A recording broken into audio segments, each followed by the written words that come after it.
When I was growing up in Rockford, Illinois, my family went to church, and for a few years we had an associate pastor of our church. He was in his 20s, just freshly out of Bethel Seminary. Super excited guy. He loved to learn and he loved to teach, and his name was Gary Smalley. And Gary went on to write all kinds of books and spread his teaching through infomercials, interestingly enough, in kind of creative ways. He died a couple of years ago. I heard from his wife not too long ago.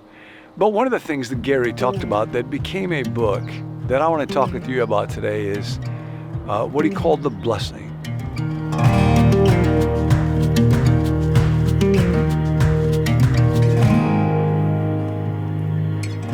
You know, in the Bible, there's stories of all kinds of families, and they get lots of stuff wrong.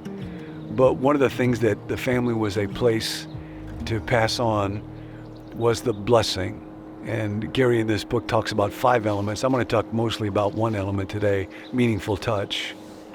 But he also talks about the importance of the spoken word and being able to paint a powerful image of a future for somebody else that you care about, and then expressing high value to people and deeply committing yourself to somebody. Part of why we feel pain at not getting the story we want very often is when we have a sense that we did not receive the blessing. And I want to tell you about one such person, and then you might think about ways in which that pain has touched your own life or the life of somebody you know. Gary says he learned this from a man who was a professor at a university who told him this story. He taught a speech class, and he would often tell his class, I want everybody here to say one thing about yourself that you like and one thing about yourself that you don't like. You might think about that right now. Nearly hiding at the back of the room is Dorothy. Her long red hair hung down around her face, almost obscuring it for view. When it was Dorothy's turn to introduce herself, there was only silence in the room. Thinking perhaps she had not heard the question, the teacher moved his chair near hers and gently repeated the question. Again, there was only silence. Finally, with a deep sigh, Dorothy sat up in her chair, pulled back her hair, and in the process revealed her face. Covering nearly all of one side of her face was a large, irregularly shaped birthmark, nearly as red as her hair. That, she said, should show you what I don't like about myself. Moved with compassion, this professor leaned over, gave her a hug, and then kissed her on her cheek where the birthmark was, and said, that's okay, God and I still think you're beautiful. Dorothy cried uncontrollably for almost 20 minutes. Soon other students had gathered around her and were offering her their comfort as well. When she finally could talk, as she dabbed the tears from her eyes, she said to the professor, I have wanted so much for someone to hug me and say what you said. Why couldn't my parents do that? My mother won't even touch my face. There is a hunger inside every one of us to be blessed. And where that starts when we're real little is just to be touched. Gary used to talk about how for little children, when something was touched, that's kind of when it became real. Ever go to Disneyland? I kind of like going to Disneyland. And if you're there with a little kid and all of a sudden they see Goofy or Mickey Mouse or Snow White, when there is a hug and they can touch, then they become real. Hey, just real quick, this is the last episode in the story series. John's talked about story for 64 episodes now, and the reason for that is because story matters so much to him. Your story matters to him, and it matters to us here at Become New. Your story matters immensely to God, just as it is. Nobody gets the story we want, but that's okay. It's still worth sharing. And so you can share it with us by visiting becomenew.com/share your story. So I hope that you do that, and we'll talk soon. All right, back to John. One of the most striking things about Jesus to me is, of all of the great teachers that have ever lived, so far as I know, I don't know of anyone who is the master of the touch the way that Jesus was. So that when little children were brought to him, and in the ancient world, they were down at the bottom of the status pole, his own disciples said to their parents, the master's got too much to do. He doesn't have time for this. And that would have been kind of understood in that ancient world. But Jesus says, no, let them come to me. And then the text says, in one version of this story, and he took them in his arms and he blessed them. Or another time when a leper comes to Jesus, and of course leprosy was the scourge of the ancient world.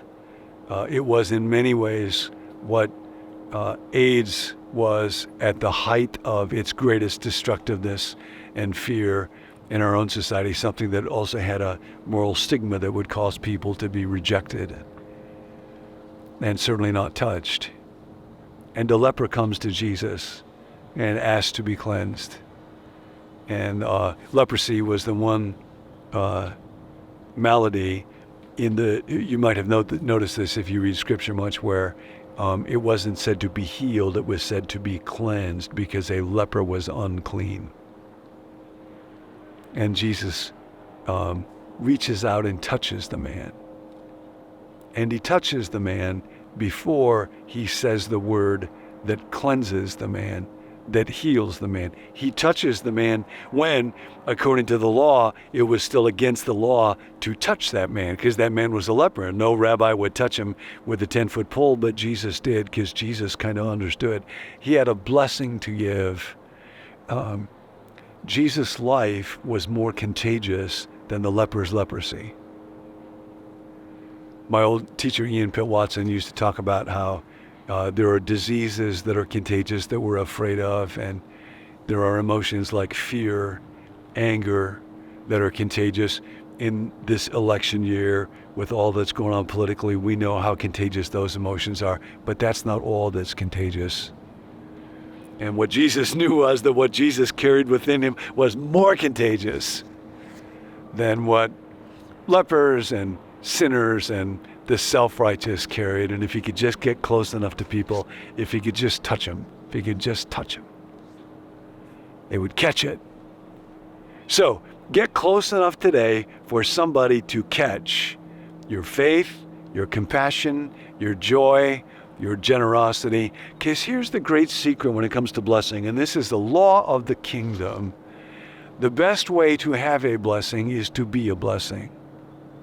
God has created us in such a way that when we act towards other people, to give to them, to try to help them, to notice them, to care about them, when I do that for somebody else, I receive joy and care and power and strength and healing inside of me. And that's why at the very beginning of this movement of God's people, when God is talking to Abraham, he says, I will bless you and you will be a blessing, and all the peoples of the earth will be blessed by you. So today, bless somebody, and in particular, keep in mind meaningful touch. Gary used to talk about meaningful touch. You might put your hand on somebody's shoulder, or give somebody a hug, or just shake their hand and give it a squeeze, as my wife would say, when you're at the end of it. Now, it's not just any touch. Gary said, he cited a study from UCLA, let me get this information right, where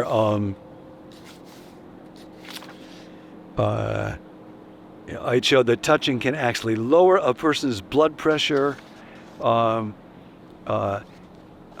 in fact, this study found, just to maintain emotional and physical health, men and women need 8 to 10 meaningful touches each day. Gary said one time he was talking about that at a marriage seminar, and he saw a husband lean over to his wife, go 1, 2, 3, 4. So like that, the finger poke is not a meaningful touch.